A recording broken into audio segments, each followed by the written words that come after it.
Today's social media segment is brought to you by St. Martin and Bourke. Know your rights.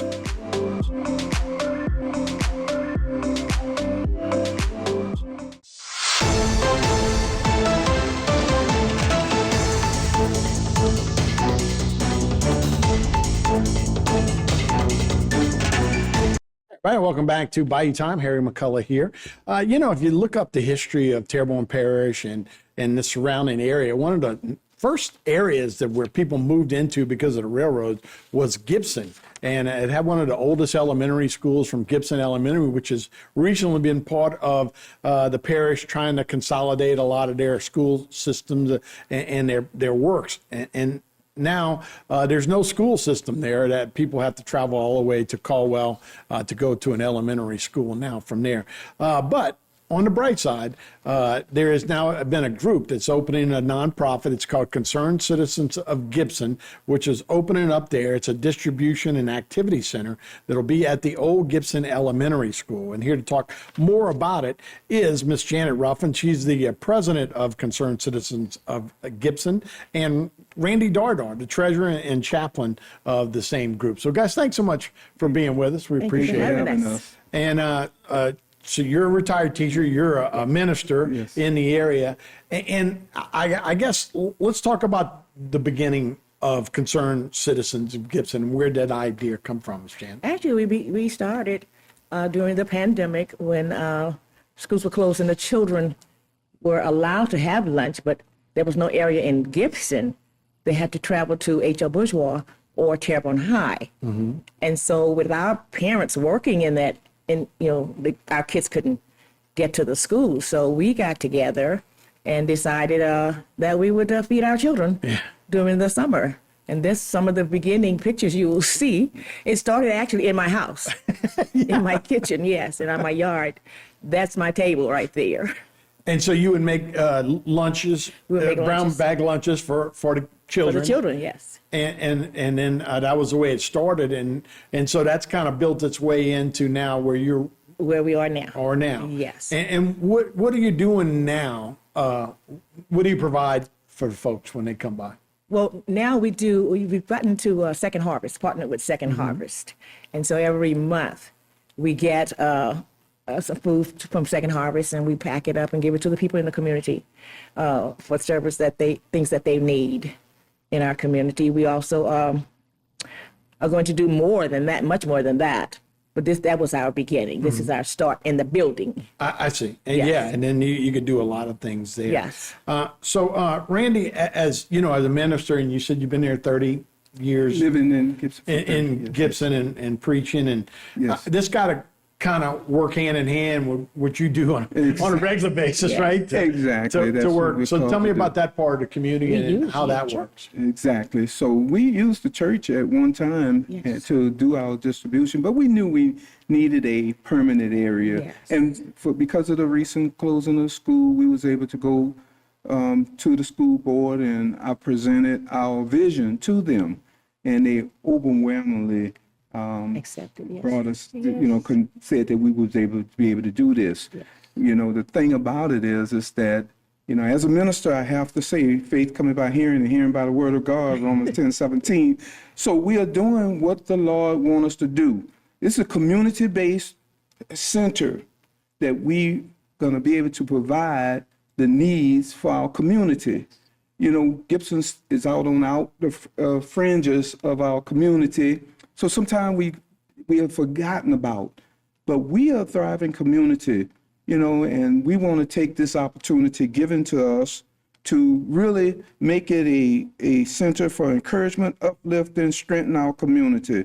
There's so many people facing challenges, particularly in these difficult times. It is critical that we provide resources that we can meet their immediate needs and provide resources for long-term development. So our vision is to create, support, and motivate to build for a better future. Yes. Yeah, and Ms. Shannon, as a teacher for over 30 years, you always at that school? Oh, well, my first Most of the semester, way. I was at Right. Evergreen. But I mean, most But of the the time. 33 years. What's it like for that community? And I know how teachers, I'm married to one, so I know how teachers touch the community. And you guys watch kids go through, now you've watched 2 or 3 generations come Yes. through that area. What's it like now not to have that touchstone, right? Where that building block of a community like a school that's been there over 100 years, and it's no longer there. What's it like, has it been in the community? Does it feel like there's something missing there? Yeah, well, when the schools closed, yes, we actually felt like something was missing there. And what we decided, I mean, the building's just sitting there. We can still do things for our children that's in school. We can still do things for people in the community. And so that's the idea came actually last year in May. I was actually doing some tutoring down in Gibson School. And I walked out, I never forget, it was May 17th. And I said, wait a minute, that building, nobody's using that building. It was first the library. Right. I said, I'm New going library there, right? to... Yes, very nice. She's referring to the old Right, library. I yeah. got you. So I said, I'm going to ask for that building. And then as I was driving home, I said, well, why just ask for that building? Why don't, nobody's using the cafeteria. It houses everything we need, the freezers, the refrigerators, everything is there that we need. And so from there, I talked to my school board representative, Mr. Gregory Harding, and he said, well, it sounds like a nice idea, but you're going to have to bring that to the superintendent. So I said, okay, well, that's fine too. I don't mind asking. And so we did get together. We went to talk to Bob Otter, and he said, you know, that's the same thing I was thinking. We could probably do something like that in that community. Yes, he did. I called it the Macedonian call. Yes, that's what he called it. And so from there, you know, we started, and every now and then I would check to see, and he says, well, it has to go to the board. So finally in December, it went to the board, and the board unanimously Exactly. approved Concerned Citizens of Gibson to have that building. That's great. Let's take a break, and I want to talk more about what y'all future vision is. Okay. We'll do that right here on Bayou Time, right after this. Thank you. Today's social media segment is brought to you by South Louisiana Bank. It's better when we bank together. Waits and Downer, attorneys at law. Terrebonne Ford, built Ford tough.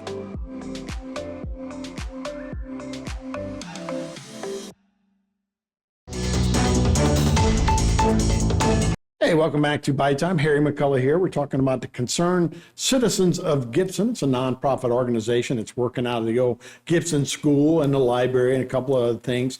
It's Shannon Ruffin, who's the president, and Randy Dardar's the treasurer. So we appreciate that. Randy, we were talking, so this building will still be owned by the school board, Yes, right? sir. So how does that work? You know, just do you have to raise the rest of the money? How's that work? So being a community-based organization, we, like Janice said, she saw the need for our, development opportunities to be there. So we went to the school board, we presented our vision, they accepted it, so we came up with a contract. And actually it's a model to what other areas can do. So first thing we did was go in and clean up the school. We got pest control, and any building you leave alone like that can end up being vandalized. Sure. And being the history that you talked about with it, we wanted to see that it was being maintained. Yeah. And this is just like a godsend. We was already at Donner, Gibson Gym, moving all over the place. So we had started looking for a place. And we have volunteers, faithful volunteers, and I want to thank all of our volunteers because without them, we can't do this. Sure. So we thank Second Harvest, we thank the school board, and we thank all the people that just really support us. They allow Some me, big crowds. I'm looking at these pictures. yeah, they allow me to greet all of the people coming in to get things, and over and over. Thank you so much. Thank you for helping us, being there for us. yeah. So we see the need. And we live in uncertain times. Sure, you're right. It could end up, we don't know how bad things going to get. Yeah, you're right. So we want to be there, even after storms. After the storms, Yes. if God bless us to still be standing, we want to immediately get in there, with our food pantry and help people out with some goods and things like that. Yeah, it's a great tie for the community. Shannon, you were talking about with the plans for the future and maybe looking forward, which y'all hope to accomplish. Oh, yes. We want to entertain our senior citizens. We want them to know that, they're not forgotten about. There are some that can get out, some that can't get out. Those that can't get out, we actually deliver to them. We want to have a program for our young adults, male and female. We want to have a program for definitely our students. We want to tutor them, those that need tutoring after school. We want to work with them in the summer, with the funds, if we can get some funds for that. We just want the community to know that they are not forgotten about. Not forgotten. In every age level. Yeah, They're not forgotten about. and that's such a beautiful school too. Okay, It is. Talk about the architecture of that school a little bit, huh? I know you probably know every inch of it, especially now that you're cleaning up. but that school, like I say, you could just feel the bones of that thing. Yeah, it became a second home for me, being down there 33 years. The building is very nice, very nice. A hurricane didn't affect it. No, it's very large. It may look small from the highway, but it's actually a lot of room. And the area where we are in that cafeteria, it's a very strong building. It's the size that we need, the things that are in there, the things that we needed, and we're allowed to use it. So we just have to make sure that we have everything in place, because we are going to celebrate. Right. And it can be, as you said, a great model for what other communities can do. Yes. Randy, you talked a little bit about volunteers. So what do people want to help out if people want to come down and get in touch with you guys? And what do they do? that's right.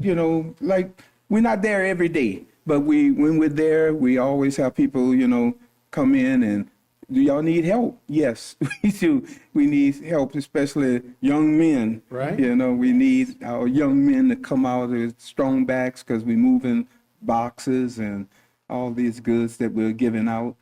So yes, we appreciate those that want to There's volunteer. a lot of young men down Bayou Black, right? Just the Mosleys themselves got about 18 of them. Huh? No, I kid. But no, they do have that community center, which is across the Bayou, a little further down towards Houma. It's a basketball gym, that kind of stuff. Yes, sir. But you can also work those things together, right? So Yes, sir. I know that gym kind of got remodeled recently too, right? Yes, it did. We were there for quite a while. You're talking about the Devon Keller Right. Memorial Center. We were there for quite a while. But while we were there, we were still looking for our own facility. Sure. And God blessed us to get God one. blessed us. Yeah, no, That's for sure. That he does move like that. Yes, he does. Yes, he does. When something like that happens, you go, oh no, we're losing our school. To be able to step up and to you guys to have the ability to step in and fill a void. Too. That was a Yes. God sent Yes, for it us. was. Yeah. Yeah, for sure. So, all right. So, when are you open? Your grand opening is going to be Saturday, right? Or what's Saturday? The ribbon cutting ceremony will be Saturday, March 29th. So that's a Saturday. And it'll be at 1 p.m., right? Yes. So, tell me about what y'all going to do there at the ribbon cutting. Well, we're going to have our superintendent there speaking. We're going to, yes. Yeah. Bob Ogeron. We're going to have hopefully school board members there. They were so excited. Get Gregory Harding the down idea. there. Gregory that's your Harding, guy. he has to be there. We're going to have our councilman, Gregory's brother, Carl Harding. Right. We're going to have our coordinator from New Orleans, from Second Harvest. Nice. Miss Margie McGowan and company. They're going to come down. We're going to have two of our attorneys come in from Baton Rouge. Oh, good. Yes, to say something for us. And we have an entrepreneur that also attended that school. He's in Baton Rouge. He's going to come down. We have people that's in the community, in the Houma area, that have helped us through the years when we had giveaways, Christmas, Thanksgiving, turkeys and hams. We have people that actually donated money and to help us. Well, To great. help the community, to give to the community. Well, thank you guys so much for Janet and Randy. It's a pleasure meeting you guys. Thank you. Y'all doing a great job, and we'll see y'all down in Gibson. Thank you. sir. All right. Appreciate Thanks you. for having us. We'll be right back with more Buying Time right after this. Today's social media segment is brought to you by Alford and Associates, for all of your insurance needs. CIS, Cardiovascular Institute of the South, the highest quality cardiovascular care available. Barker Honda, the Barker family tradition of quality.